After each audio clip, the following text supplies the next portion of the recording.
Hello,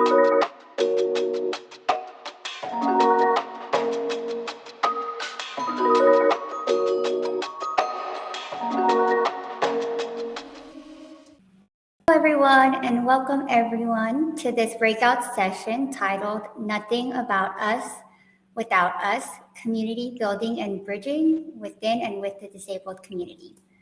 My name is Sherry Pablo, and I have the honor of moderating this panel made up of 4 amazing disability justice activists.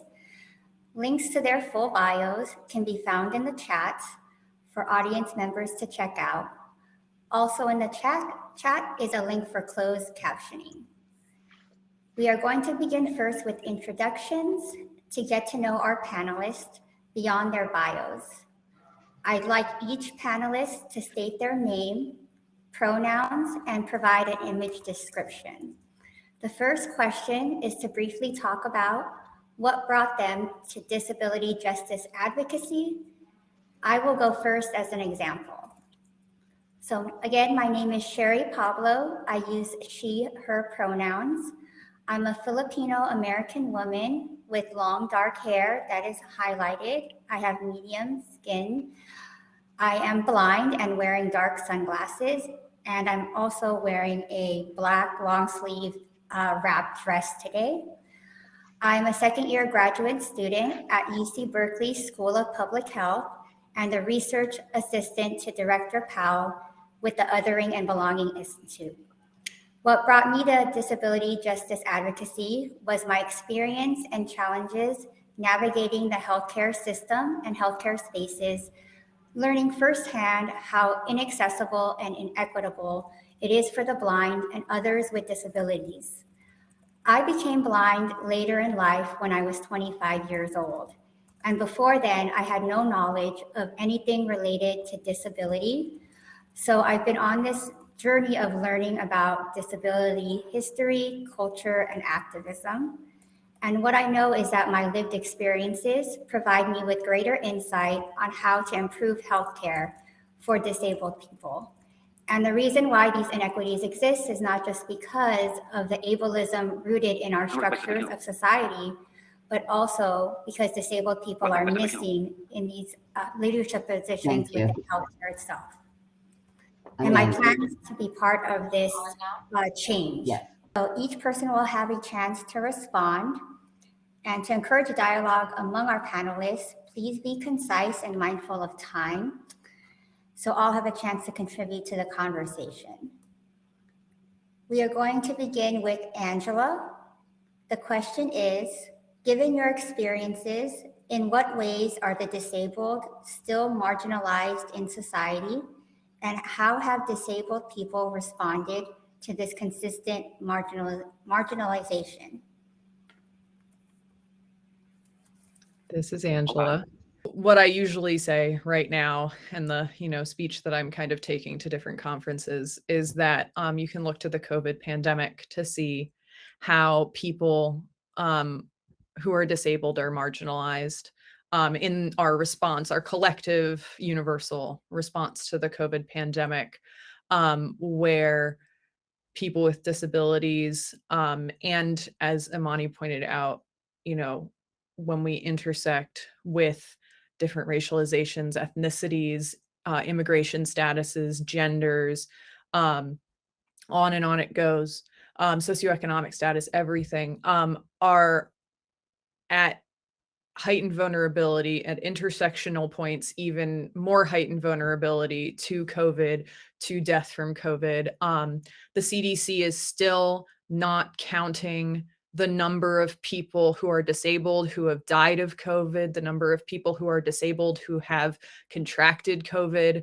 If you look at the CDC website, the only information is from 2018, and it says where they think there are a lot of disabled people, and that is all the information. And so knowing, though, that the conventional wisdom since the beginning of the pandemic has been that that people with disabilities are particularly vulnerable, and yet we're not being counted. That is, a very clear example of how we are being marginalized.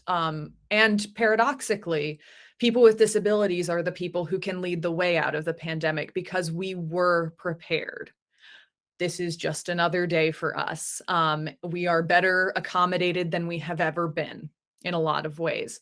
In a lot of ways, our lives are threatened, but they're threatened every day. And so it's just in a different way now. And disabled people are the people who know what is to be done and can bring that knowledge to the collective interventions that we need that will bring everyone with us out of the pandemic. So that is how I would answer that question.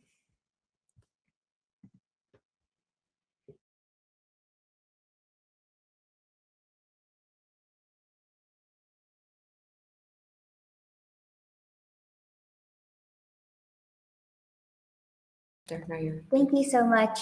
This is Sherry speaking, Angela. Next, let's hear from Imani. Yeah, so in terms of talking about marginalization, I think that I want to echo what Angela said and say that, like, in a lot of ways, the COVID-19 pandemic has shown just how much of an afterthought disabled people for us as disabled people is also watching while simultaneously we've been basically left to slaughter. Everything has now become accessible to us too. It's like a very much so a slap in the face to watch as we've been begging for these things for years, for decades, and to only have them because non-disabled people need them. Additionally, we have to understand that when we talk about accessibility in the ADA and the legal framework for which we have rights in this country, a lot of the accessibility that we're even experiencing now is the floor, not the bar. The standard for accessibility is extremely low. And we kind of, as a culture, see disability and see inclusion as nice to have. It's the law. It's not optional. It's not cute. It's not charity. It's the law. I don't know why we navigate disability like we are just like a charity event, which gets under my skin so badly because charity itself is optional. The law is not. And our lives are not optional. Our accessibility is not optional. And so this in particular has been such a difficult time for a lot of people in the community because we're watching as things become possible that weren't before while simultaneously knowing what actually needs to be done to move forward. And people still aren't listening to us. We're not getting accurate COVID numbers about who's actually dying. We're watching as people just throw themselves back into what they deem as normal in order to move on without recognizing that not only that 700,000 people died, but additionally that millions more people are now disabled from COVID. We're watching legislators question just how much funding is needed for home and community-based services at the exact same time. Like I said, millions more disabled people are here with us now. And one of the things that I want people to walk away from anything that I do and anything that I talk about is your instinct to switch things up and to switch things off the instant disability comes into play. Why are so many firmly held beliefs questionable the instant they apply to disabled people? Why are we talking about paternity leave, parental rights to abortion? Why are we all talking about these things, but the instant disability is included, people are like, well, actually, I know what's best for this community. And so that's kind of what our state of disability is as a culture. And it's deeply held. It's a deeply held cultural aspect that we need to just address and overcome because it is killing us. It is literally killing us. Ableism is not just a benign dislike of the disability community. It is deadly, and we have seen that and we have proven that over the last few months.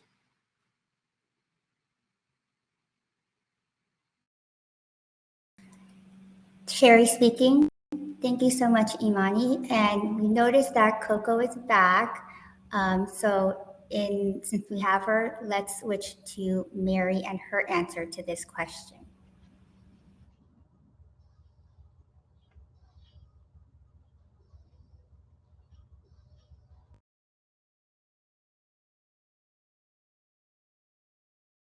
Coco, you're on mute, just so you know.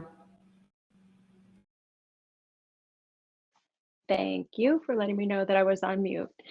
And this is Mary speaking. Hopefully, we'll get through the rest of this event without any other technical issues, and we appreciate that Coco is back. Angela and Amani, what you've shared are some really great examples. And really, people with disabilities continue to be marginalized in many ways, but I want to use the COVID-19 pandemic as well as an example. Programs were put in place to provide assistance to people who were financially affected by the pandemic, such as unemployment insurance. And in many states, the unemployment insurance system was shifted to online platforms, and everything had to be done over the phone or internet. Deaf people, especially deafblind people, and those affected by language deprivation syndrome, were disproportionately affected by this. To make matters more difficult, there often was no information provided about how to request accommodations.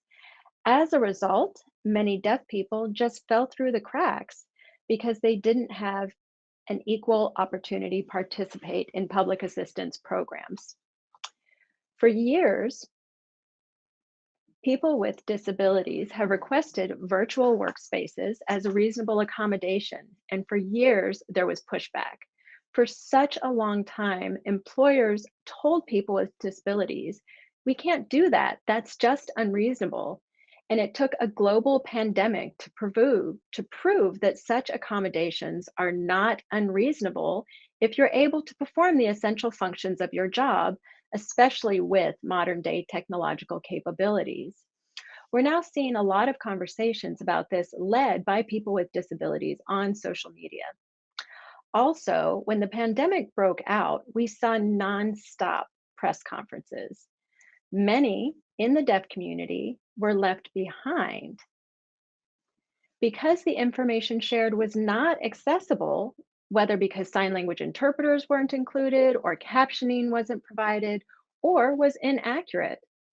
The deaf community responded by mobilizing and suing the government, including the White House, which, as many of you have seen, now features sign language interpreters during its daily press briefings. This isn't the be-all, end-all, but it sent a clear message that people with communication disabilities cannot be excluded. And like Amani mentioned, it is the law, but so many people treat it as if it's optional. If it's something that we could do, then we would follow it. But it is actually the law, therefore people should be following it. And unfortunately, people with disabilities have to mobilize and take action. We have to do something as large as suing the White House. So again, the recurring theme of the issues I've just discussed is that it affects people who communicate differently from others because of their disability. That is my response to your question. This is Sherry speaking. Thank you so much, Mary. And finally, last response to this question, Judy. First of all, if I could jump through the screen and give a big hug to Amani, I would do that. I so agree with the strength of your voice as it pertains to everything, but in particular right now, the issue of the law is the law and the law needs to be enforced, and the law is the floor, it's not the ceiling. And as such, I think we also need to recognize that the disability community is much broader than we're typically really working with. And by that, I'm not just talking about race and gender and sexual orientation, on, but I am talking about the intergenerational issues around disability. I believe that most of us on this call today had our disabilities when we were younger. The majority of people who have disabilities acquire their disabilities above the age of 20, 25 and up. And they have grown up in the same cultures that we have, where discrimination and bias against disabled people, regardless of the type of disability or our background, is something that's just part of the lay of the land. And so with that population, we're not only dealing with them transitioning from non-disability to disability, but the shame, I believe, that many of them feel, being ostracized, which is a new experience for many people as they're acquiring a disability, really gives them additional battles that they have to fight. So for me, I feel that it's very important that we really focus on this issue of intergenerational disabled people. And we need to get the population of non-disabled people to recognize that they too, if they live long enough, will have some form of a disability. Certainly family and friends will. And we need to look at what we can do to really allow the broader society to look at preparing for disability in a way where they are not afraid of it, but rather embrace it and learn from us in a proactive way. In response to what areas am I interested in, I'm interested in all of them. Because I think at the end of the day, we do definitely need people who are specialists in areas like communication and government and education and transportation. We definitely need more and more specialists to be able to be trained in fields so they can be getting, disabled people can be getting to be in jobs where they're inventors and creators. But we also, I think, need to recognize that one of the biggest hurdles we have to overcome is getting people who have visible and invisible disabilities from all walks of life. I hate using that word walks, but from all components of life, to recognize that if they don't learn to speak up and out for themselves and with others, things are not going to change. Disability is only going to be on the increase. When we talk about the environment causes all forms of disabilities, specifically also in the area of cardiac and lung, areas that people don't consider themselves to have a disability. So we have big challenges that I believe the work we've been doing over the last couple of decades can support, because we're in a much stronger position today than we were, for example, in the 1960s and 70s. Sherry speaking. Thank you so much, Judy. I couldn't agree with all of your responses. I was one of those people that became blind in my mid-20s and definitely benefiting from much of the work and that prior activists have done. And so I definitely think that there is also a lot more work to do. And as Imani said, it's been very frustrating to kind of see a lot of the changes that have been implemented when, who has the power to make those decisions are also affected by what we are affected with every day. So because of this question has really opened up a lot of kind of different avenues. If any of our panelists would like the opportunity to comment on another fellow panelist's response, please state your name and I can acknowledge you to share more if you'd like to speak more upon this issue. Hi, this is Imani. Go ahead, Imani. Yeah, I just wanted to address one of the things that Judy said, and I think that yes, intergenerationally, we do need to address disability more, but I also think we need to address the fact that people who were born with the disabilities, we're no longer treated for our disabilities beyond the age of 18 in a lot of cases, or 21. And so we think of disability for people who have disabilities that they were born with as very much so childlike in the way that we treat people with disabilities along this generational line. And I agree with you. I think that a lot of non-disabled people really need to come to terms with the fact that adulthood is rife with potentiality to become disabled. And I think that also manifests itself in the way that disabled adults are treated.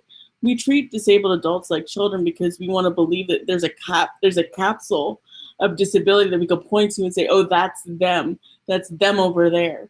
But in reality, it's more vast and complicated than we give it credit for. And along racial lines, there's tons of, we age into disability, but a lot of times regarding race, we don't age into disability equally. People who are Black and brown are more likely to develop disabilities as they age because things like systemic, interpersonal, environmental racism all lead to disability too. And so making sure that we keep that in mind as we go forward and talk about the nuances to disability, age, race, everything. We need to keep those nuances in mind, because it's not just one aspect of disability that needs to be seen. It's every single one of them all at once. And that could be daunting for the non-disabled population to absorb, and daunting for us to kind of even just be like, hey, there's this thing that's happening. You know, like, how do we explain that to people for whom disability is not their daily experience? And so I just want to make sure that we keep that in mind as well. This is Angela. I just wanted to check in with Mary and see if you wanted to jump in, because I know it can be difficult to jump in when we get into popcorn style.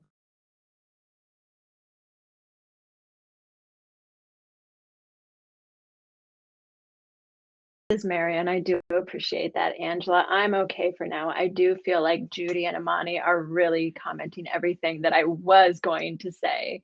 And so I'm good. I appreciate that, Angela. This is Angela. Thank you, Mary. I want to take a minute to just appreciate everyone on this panel, and that, you know, Judy has been doing this work and has paved the way. I mean, Judy, when I have been in my PhD program, I used those laws because my program discriminated against me. And so I got a lawyer who talked to my program. And, you know, but like Amani said, it's the floor, you know, the bar is buried, as I say with my partner. And somebody mentioned in the chat, people with developmental disabilities, which I wanted to highlight as well. We really, you know, the disabled community and people with disabilities, because it's not even necessarily like a community, is more than a group of people. We are so separated off into, you know, our different silos and separated from each other. And that's part of oppression, is keeping us separate so that we don't have power. And we who are being featured here are definitely among those who have the most acceptable states of disability. And so, you know, there is an ever-present need to incorporate and to accommodate and to invite actively people who are not represented here, including people with developmental and intellectual disabilities. You know, I have a traumatic brain injury, so I'm struggling a little bit with my aphasia and things like that, but those are not things that are visible, and they are things that I have a lot of practice managing. But at the same time, there are so many people who are affected in so many ways, who are not going to be invited to a panel like this because they cannot communicate necessarily with the rapidity or with the presence and the immediacy that is needed in these situations. I wanted to highlight what Judy mentioned, the concept that, and I believe Amani echoed it too, that if there's anything that unites everyone, it's the fact that any of us could be disabled at any point in time, and it can be a fluctuating state. And I also wanted to kind of highlight the definition of disability, because it is what is perceived as some kind of impairment to an individual body, but then has a social meaning attached to it. So what we're seeing during the pandemic too is the disabling of people who were not previously disabled, even though their health hasn't changed. So people who are immunocompromised, who prior to the pandemic would have been able to move through the world as not a disabled person, suddenly have a meaning appended to themselves if they cannot be effectively vaccinated, or if they cannot operate in public spaces in the way that they did previously. And so the fluctuation of disability and the fact that it is something that can include all of us, there are two things that I just wanted to highlight. This is Judy. I'd also like to respond to the question about people with intellectual and developmental disabilities. One of the important things that's been happening over the last number of decades is that, as you probably know, the questioner, there are more and more organizations that are being created that are run by people who have developmental disabilities themselves. And it is a group that is not invited frequently enough to participate even in disability events. But I think for an event like this, one of the issues is it's 2 days of panels, and this is the only day that, the only panel that is in fact including disabled people. If in fact disability was something that was considered for all of the panels, there would have been an ability to really bring in a much broader group of people. Well, this is Amani. I just wanted to add something to what both Angela and Judy said, which is the fact that with a lot of intellectual and developmental disabilities, there are structural barriers keeping us apart as well. Like funding, a lot of organizations fund things differently based off of disability. And so the same programs that somebody with intellectual developmental disability might not be attended to somebody with a physical disability. And so there are literally like structural barriers, making it difficult for us to interact with one another, even when technology is available. Then there's also the fact that a lot of us kind of use social media as our resume and our ability to communicate with one another. And social media can be a very hostile place. I've talked with people with intellectual and developmental disabilities who have said, like, I don't want to be on Facebook. I don't want to be on Twitter. I don't Instagram because people will be very real fear that makes it difficult for people to get their voices out there and to make sure that their presence is known. So I just want to put those things out there as well. Sherry speaking. God, this has been so enlightening. But I definitely want to switch gears because we've talked about problems and challenges that are faced by disabled and how we've responded. But I'd like to kind of talk about some solutions that the audience members can leave with and take with them. So I guess, Judy, first start us off by responding to this question. What are some concrete steps that non-disabled people, organizations, or institutions can do to bridge with disabled people towards a place of not just inclusion, but to a place of belonging? Thank you, Sherry. Well, there are a couple of very easy steps. If you look at where you're working or where you're going to school, or if you're involved in religious institutions, look around, see if there are any disabled people, ask around if there are people who don't have visible disabilities, find out what people think is happening in a positive way, in a non-constructive way, work on forming groups that really enable people to have honest and open discussions, read the literature on disability, look at films that are being made. Commit yourself to learning about disability, broadly speaking, and use social media because there's some very good programs that are out there and ones that you may not like, but it'll give you exposure to many different people who have many different perspectives. But at the end of the day, I think it's very important, and I'm including disabled people in this also, because we have our own intentional or non-intentional biases towards people who have various forms of disabilities or who act in ways that we don't think are necessarily typical. So we all have to commit ourselves to learning about the forms of discrimination that people are experiencing, the pain that they are experiencing, the role that we individually, everyone are playing in that, and really look in a meaningful way at how do we measure whether we've been making progress. And I think we measure whether or not we're making progress when you bring together a group of disabled people randomly selected and ask them basic questions and see whether the same answers are happening. I feel ashamed. I feel I have to hide. I feel like I'm a burden. Or are they talking about feeling like things are positively changing, that their voices make a difference, that the group is moving forward, that we can see more people entering school and into various professions, being able to get jobs, being able to get supports, being able to move around the community, and being able to have funding for things like personal assistants, sign language interpreters, readers, etc., without having to have a battle. Sherry speaking. Thank you so much. Now let's hear from Mary.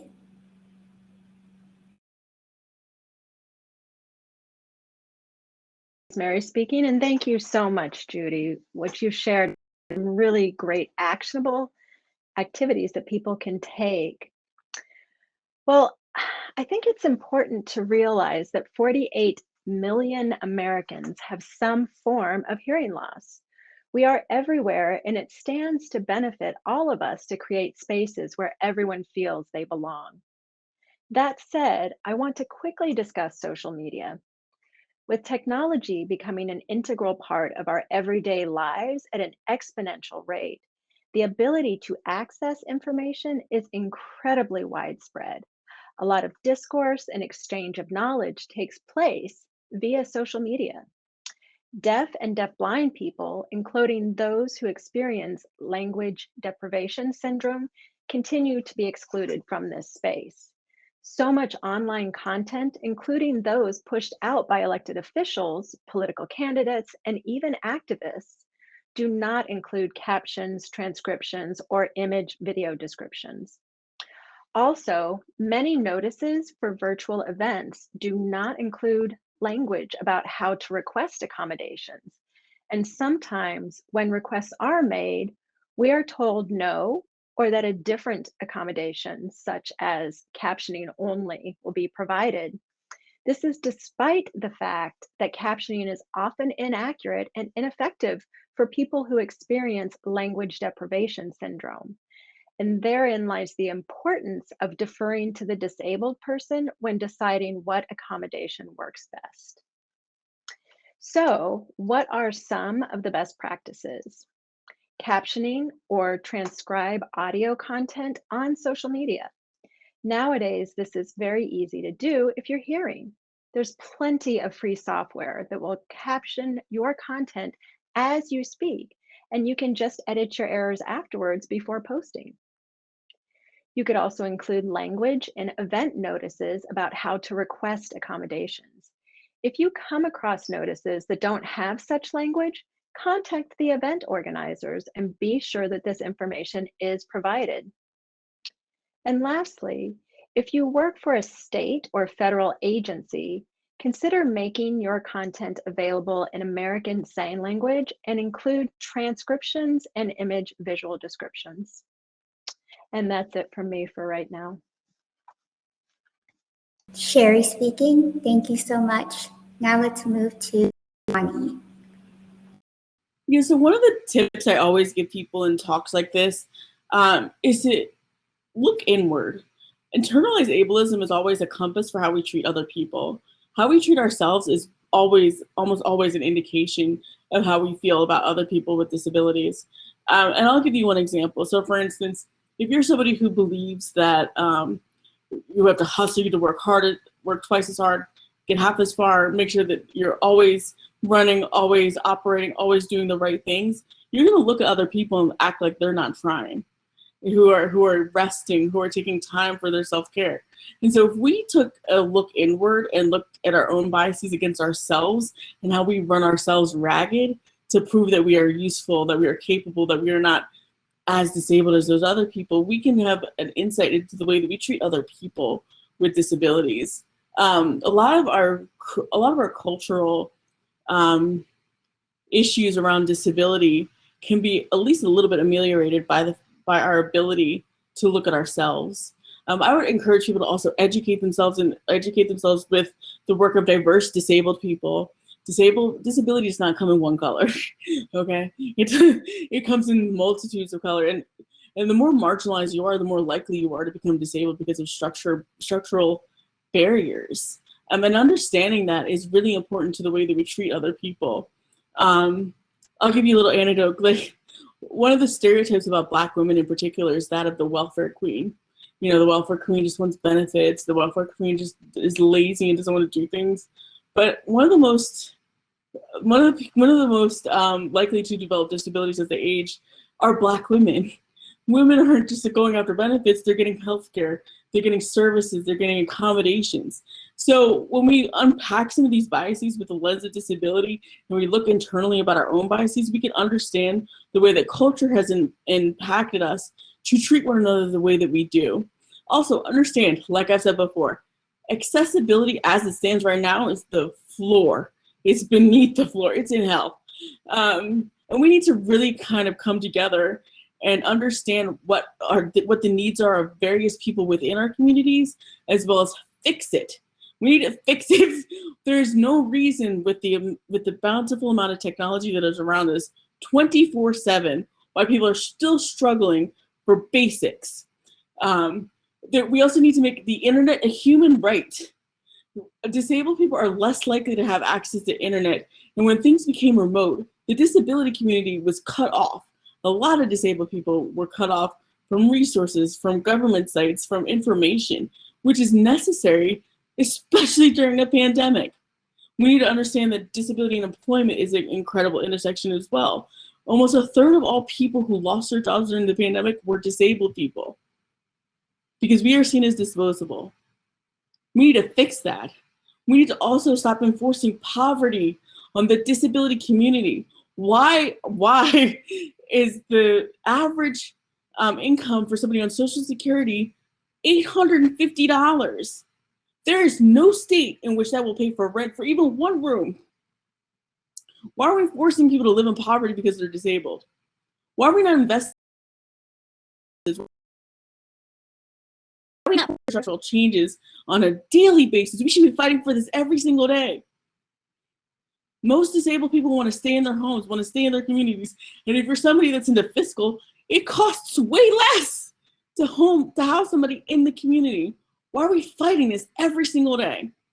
We need to make sure that our legislators and our elected officials know that this is not an option. This is not cute. This is not a photo op. We are an entire community of millions of people. And if they don't get it together, they will be replaced. The only people in disabled people versus elected officials that are replaceable are the elected officials. We are not.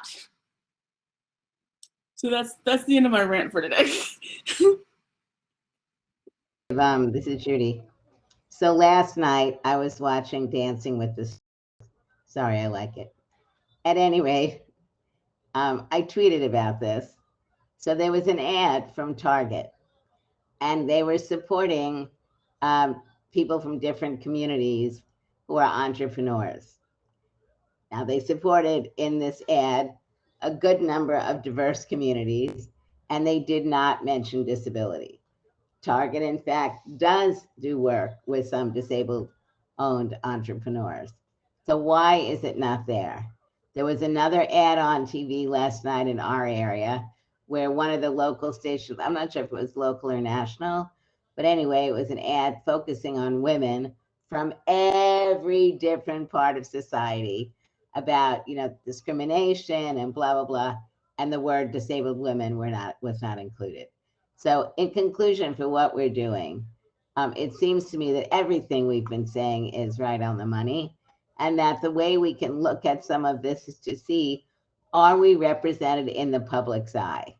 When I see two disabled people of the same sex and a different racial background kissing on a TV ad, I will know that we have made it. Sherry speaking. Thank you all so much for your contributions. I know, Angela, we don't have as much time. We can go over a little bit, but definitely want to give you room before we unfortunately have to close our session to respond to this question. This is Angela. No problem. Everybody said what I was going to say anyway, but I can echo some of it. I wanted to echo what everything Amani said. The structural, as much as people can go out there, you'll be horrified by what you find as far as when the last time the Social Security disability standards of income and savings were adjusted for inflation, which was decades ago. I can't remember when it is right now, but as Amani said, make sure, when you're going out and trying to find people with disabilities, that you are finding people of different racializations and ethnicities with disabilities, because that is not something that happens. White people definitely are getting way more attention, and that is not a thing that should be happening. One of the things I also wanted to highlight is isolation and listening to disabled people about what they need and what's going on for them. You know, Amani mentioned online bullying. That has happened to me so many times that I'm just not on social media now as much as I can avoid it. But you know, I'm doing a study of people with traumatic brain injury and their romantic partners, and every single couple reports how isolated they are. And I guarantee everyone who is here today knows someone with a traumatic brain injury, and that they act in a way that you don't really understand. And I encourage you to go to that family, to the person and to that family, and include them actively, even though it's not easy. And also, you know, from an equity standpoint, as has been mentioned by several of the panelists, we have not been included sufficiently and equitably in COVID response. You know, my family is in financial peril. My partner started the coronavirus pandemic with his second bout of brain cancer because he has a traumatic brain injury. And so, you know, when I'm applying to jobs right now, because that's what I need to do, hire those people with disabilities, put them in leadership positions, because if not, my family doesn't exist anymore and I'm not here to talk to you. And so, you know, and that's the truth for many, many people with disabilities. And, you know, so, and we all capitalism, we all need money. And so if you're not going to hire us, then what are we going to do? And so, yeah, just to echo, to go out there to find people and to bring them in and to put them in places of leadership and to listen to them and to understand that you don't know what you don't know until you know you don't know it, if that makes sense. Just keep listening and being open. This is Sherry speaking. Thank you so much. Unfortunately, we are out of time, but I definitely like to give all my gratitude to the panelists for all of your contributions. Please, audience members, please make your way to the main stage. We have some more events here at the Othering and Belonging Conference, and thank you so much for checking out our session today. Thank you, Sherry. You did a great job. Thank you, Thank you, Sherry. Thank you, Mary, Imani, Angela, and Judy for all of Bye, everybody. Did anybody take a picture? No, I'll do it. Okay. This is Mary speaking. Pictures. Thank you, everyone. Don't hang up yet. All right, 1, 2, 3. All right, perfect. I got one too. This is Mary speaking. And Imani, will you share that picture with us, please? Yeah, I sent it to y'all. Thank you.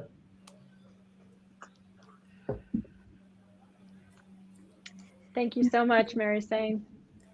Thank you. Sherry, thank Bye-bye. you. This is Angela. You did great. Thank you so much, everyone. Thanks for, sticking through all the tech issues. Thank you, everyone. Apologies for that. Thank you all for asking me. I'll talk to y'all later. This is Mary. I'm sorry, go ahead, Imani. No, go ahead. Well, this is Mary, and I just wanted to say I really appreciate everyone's demonstration of full inclusion. That really means a lot to me, even though it should have been a given, especially from you all. I really appreciate that. Of course. Yeah. Thank you, everybody. All right, I'm going to head everyone. over to the main Bye-bye. stage. Bye, everybody. Bye. Thank you again, Sherry. Wonderful job. Bye-bye. Thank you, Sherry. Bye. I'm not sure how to exit. You have it on full screen. So.